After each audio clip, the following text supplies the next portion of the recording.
L'Éternel lui apparut parmi Oui. les chênes de Mamré, comme il était assis à l'entrée de sa tente pendant la chaleur du jour. Alléluia. Voici que Dieu veut réaliser le plan de la maison. Et Abraham est assis. Ça fait près de 24 ans que Dieu lui a parlé. Et il est assis, comme on dit à Abidjan, il science en pro. Et pendant que le vieux est en train de cogiter, Dieu lui apparaît. Et il lui dit, il se prend souvent de visiteurs. Abraham les invite chez lui. Mais regarde le verset 9. Plus tard, Abraham réalise que ce sont des anges. Mais que dit le verset 9? Alors il lui dit, oui. Où est Sarah? Où est Sarah? Ta femme. Ta femme. Dieu te bénisse. En Genèse chapitre 12, quand Dieu parle à Abraham, il lui parle qu'à lui seul. Mais il lui parle de la vision. En Genèse chapitre 17, quand Dieu fait alliance à Abraham, il lui parle qu'à lui seul, là-bas sur la montagne. Mais quand il est temps de commencer à construire la maison, Dieu lui demande où est Sarah, ta femme. Parce que la maison demande l'implication de ta famille. Où est Sarah, ta femme? Et la première implication dans la construction de la maison dans la famille est de la dimension de ta femme ou de ton mari. Ça ne sert à rien de te mettre avec quelqu'un qui ne veut pas construire une maison avec toi. Parce que quand on dit que Ève est l'aide d'Adam, c'est par rapport à la maison. On n'a pas besoin d'aider quelqu'un à être garçon. Quand on dit une aide, ça veut dire qu'il y a un travail où on va devoir aider quelqu'un. Et au moment de réaliser la vision de la maison, maintenant Dieu lui sort une question qui est très cruciale. Où est Sarah? Parce qu'ils sont dans une configuration où Abraham a une femme, mais n'a pas encore de maison ni de famille en tant que telle. Et Dieu lui dit maintenant, où est Sarah, ta femme? Vous voyez que pour réaliser la promesse, Dieu a demandé après Sarah. Parce que la destinée de Sarah était de pouvoir participer à la construction non seulement de la famille, mais aussi de la maison. Parce que beaucoup pensent que Sarah n'est qu'une accoucheuse. Non. Dis avec moi, non.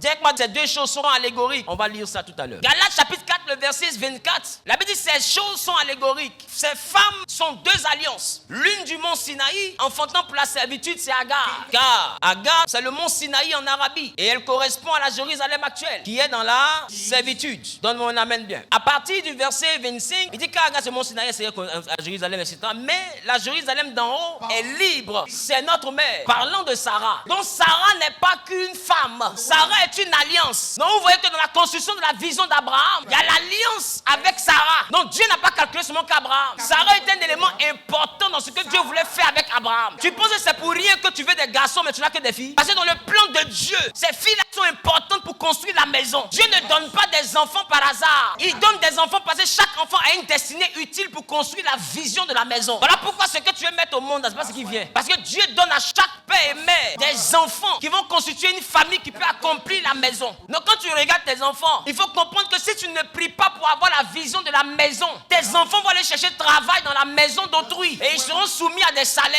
Mais si tu comprends la vision de la maison, tes enfants vont jouer le rôle que Dieu les appelle à jouer. Voilà pourquoi des fois nous travaillons dans des entreprises de tierces. Mais à un moment donné, on a le salaire mais on sent qu'on n'est pas à notre place. Parce que le vrai but de Dieu pour nous n'a pas été d'aller postuler. On s'est retrouvé à postuler parce que nos pères et nos mères n'ont pas compris la maison. Non, en tant qu'enfant, quand on travaille pour les gens, on sent qu'il y a un vide en nous. Il y a un vide, même quand on est bien payé, il y a une soif. Parce qu'on n'est pas à notre poste, on n'est pas dans notre maison. Tes enfants sont des éléments importants pour construire la maison. Ta femme, ton mari, important. Sarah s'est mariée avec Pharaon. Mais peu importe les enfants qu'elle aurait fait avec lui, ça ne pouvait pas donner Isaac. Elle n'allait rien devenir. Et Abraham a entendu Dieu. Peu importe son intimité avec Dieu. Si la réponse à où est ta femme n'était pas convaincante, la maison allait prendre un coup. Voilà pourquoi on ne marie pas n'importe qui. Tous ceux qui ont marié n'importe qui ont failli devenir n'importe quoi. On ne se met pas à n'importe qui. Sarah a un ventre qui est fermé, mais c'est une femme stratégique pour la maison. Ça veut dire que quelqu'un peut ne pas enfanter pour toi, mais elle reste quelqu'un de stratégique dans ce que Dieu veut faire avec toi. Aujourd'hui, d'autres évaluent la maison par rapport à la famille. Parce que toute la vision que tu as avec ton mari, c'est faire enfant. Et puis l'enfant ne vient pas. Mais la Bible dit, Élisabeth qu'on pensait être stérile, quand le temps pour que Élisabeth accouche arriva, elle enfanta un fils. Ça veut dire que l'enfantement n'est pas le projet premier de Dieu. Qu'il met un homme et une femme ensemble, c'est pas le premier projet. Le premier projet, c'est la maison. Il n'a pas dit je lui ferai une aide pour accoucher. Dieu n'a pas dit il n'est pas bon que l'homme soit seul, je lui ferai une accoucheuse. Voilà pourquoi quand Dieu a béni les animaux, ça se limitait seulement qu'à l'enfantement. La capacité à se mettre ensemble que pour accoucher, là, c'est une dimension animale. Tu n'es pas différent des agoutis, des souris, des salamandres, des crocodiles, lézards,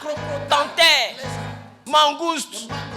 Les animaux sont les seuls qui mettent au monde dans la forêt, mais la forêt ne se transforme pas en New York. Parce qu'au-delà de l'enfantement, ce que les animaux n'ont pas, c'est la vision. Ils ne savent pas construire des maisons. Ils ne savent pas. Ils peuvent mettre au monde, mais ils ne peuvent pas développer la forêt. La différence entre nous et eux, c'est qu'un homme a dit, je pense donc je suis. Nous avons une intelligence. Voilà pourquoi il dit la femme intelligente. Elle construit la maison.